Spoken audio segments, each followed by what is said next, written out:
Bonjour, aujourd'hui c'est le 22 mai et je voudrais partager avec vous cette méditation dans Romains chapitre 5, le même verset qu'hier, mais la deuxième partie du verset, c'est-à-dire le verset 2.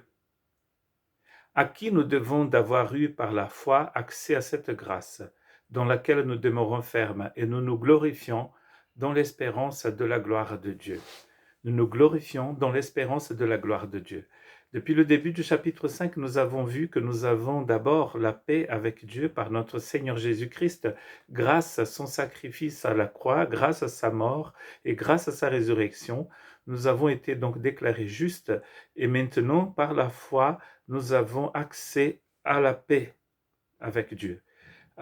Nous sommes en paix avec Dieu et par la suite, la grâce nous introduit dans les lieux célestes, comme dirait Paul aux Éphésiens.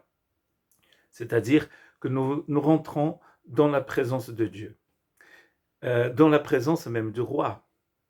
Comme nous avons vu le 21 mai,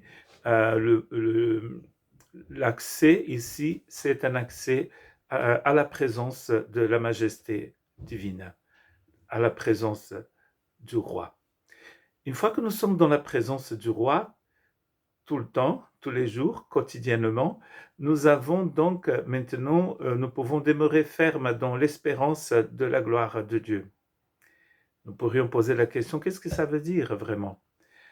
Nous avons passé d'un stade de perdition, comme il est décrit dans le chapitre 3, verset 5, leur gosier est un sépulcre ouvert. Nous sommes passés du sépulcre à la gloire de Dieu. Nous sommes passés du tombeau à la gloire de Dieu. Cette idée n'est pas seulement donnée ici dans la lettre Romains, mais aussi dans d'autres écrits de Paul, notamment dans Éphésiens chapitre 2. Dans la première partie du chapitre 2 d'Éphésiens, nous retrouvons l'homme dans un tombeau. Et à partir du verset 4, ressuscité avec Christ, identifié au Christ dans sa résurrection, l'homme passe à habiter dans les lieux célestes. Et tout cela, c'est l'œuvre de la grâce divine, c'est l'œuvre de la justification par la foi. Quand nous prêchons l'évangile, c'est de cela dont nous parlons. L'évangile ne parle pas seulement d'un ticket qu'on peut donner aux gens pour qu'ils puissent se présenter à Saint-Pierre, qu'ils puissent présenter à l'ange Gabriel, enfin je ne sais rien, qu'ils puissent se présenter à quelqu'un le jour où ils vont arriver au paradis. Beaucoup de gens, malheureusement, ont cette idée-là d'un salut que fonctionne comme un billet qu'on nous donne pour aller voir peut-être l'opéra, moi j'aime bien l'opéra, ou une pièce de théâtre, ou même pour ceux qui aiment le foot, d'aller voir un match de foot. Le salut n'est pas qu'un billet que Dieu nous donne et que nous gardons précieusement pour présenter à quelqu'un dans le jour où nous allons partir d'ici. Le salut, en fait, nous proclame un enlèvement de la personne au tombeau pour qu'elle puisse être placée devant le Seigneur dans les lieux célestes et qu'elle puisse participer à la gloire de Dieu. Nous avons été créés pour cela. Il y a plein de textes dans les Écritures qui nous parlent de la gloire de Dieu. Dans le psaume 19, verset 1, c'est écrit que les cieux proclament la gloire de Dieu.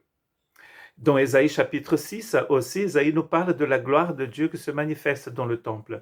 Il a une splendeur, il a une lumière tellement forte que les gens, quand ils contemplent une petite partie de cette gloire, ils n'arrivent pas à voir, ils sont aveuglés par cette lumière. Dans Jean chapitre 1, verset 14, c'est écrit que nous avons contemplé la gloire du Seigneur. Jean nous dit, quand il est venu habiter parmi nous, quand il est devenu homme, quand il décide de faire sa demeure parmi nous, c'est la gloire de Dieu qu'il est en train de manifester.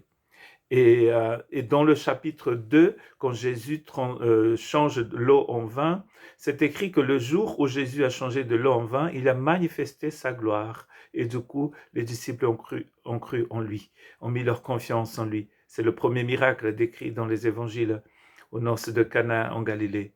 Et donc, ces miracles manifestent cette gloire divine, manifestent cette lumière divine, cette puissance divine. Et nous sommes maintenant participants de cette gloire, nous dit Romains chapitre 5, la partie B du verset 2. Il y a plein d'autres textes qui vont parler de la manifestation de la gloire de Dieu. Nous avons déjà vu dans la nature, dans l'incarnation du Christ, mais aussi dans la croix. Dans Jean chapitre 12, Jésus dit que maintenant le Fils de l'homme sera glorifié. Et il est en train de parler de son arrestation, de la passion et de tout ce qui va s'en suivre. Dans Jean 17, 1 aussi, il dit maintenant c'est le moment où le Père sera glorifié dans le Fils. Et là encore, il est à quelques instants d'être arrêté, quelques heures peut-être de se faire arrêter. Donc dans le chapitre 18 de Jean, il sera arrêté et c'est le début de la passion. Donc vous voyez, il y a plein de choses qui manifestent aussi la gloire de Dieu. Son retour aussi, dans Marc 13, il nous parle de son retour et ce retour va manifester la gloire de Dieu. Mais il y a un texte sublime dans 1 Jean qui dit que le jour où le Christ viendra dans sa gloire et nous allons à sa rencontre, nous allons être transformés vraiment quand on va contempler cette gloire-là. Donc on voit bien que notre espérance de la gloire, d'être participant à la gloire de Dieu, c'est un cadeau de la grâce de Dieu. Quand Dieu nous introduit par son Fils devant sa présence, nous sommes en présence de sa gloire. Et cette lumière, cette gloire divine, cette puissance, tout ce que Dieu est réuni dans un seul lieu, va vraiment transformer complètement notre vie. Plus vous êtes touché par la gloire de Dieu aujourd'hui, plus votre vie changera. C'est parce que nous pensons souvent que ce que nous vivons là est magnifique et sublime, mais c'est du néant comparé à la gloire de Dieu. Dieu nous a créés pour la louange de sa gloire, c'est écrit dans les psaumes. La gloire de Dieu, c'est quelque chose de sublime. C'est tout ce dont on a besoin, en fait. Ça remplit notre âme, notre esprit, ça nous illumine, ça nous éclaire. Ça nous met là où on devait être, en fait. Christ en vous, nous dit Paul en écrivant aux Colossiens, c'est l'espérance de la gloire. Christ en vous, l'espérance de la gloire. Donc pensez à ces rêves magnifiques que vous avez eus, à ces voyages magnifiques, à la visite que vous avez faite aux Pyrénées-Atlantiques, ce département sublime de la France entre océan et montagne. Il a de la neige, il a des vagues immenses, il a des forêts, c'est magnifique. Mais la gloire de Dieu ne peut pas être comparée à même ce département magnifique. C'est éternellement plus joli, plus grand, plus magnifique, plus beau, plus sublime. Tout ce dont vous avez besoin, c'est d'être en communion avec le Christ et d'être participant à sa gloire. Que Dieu vous bénisse.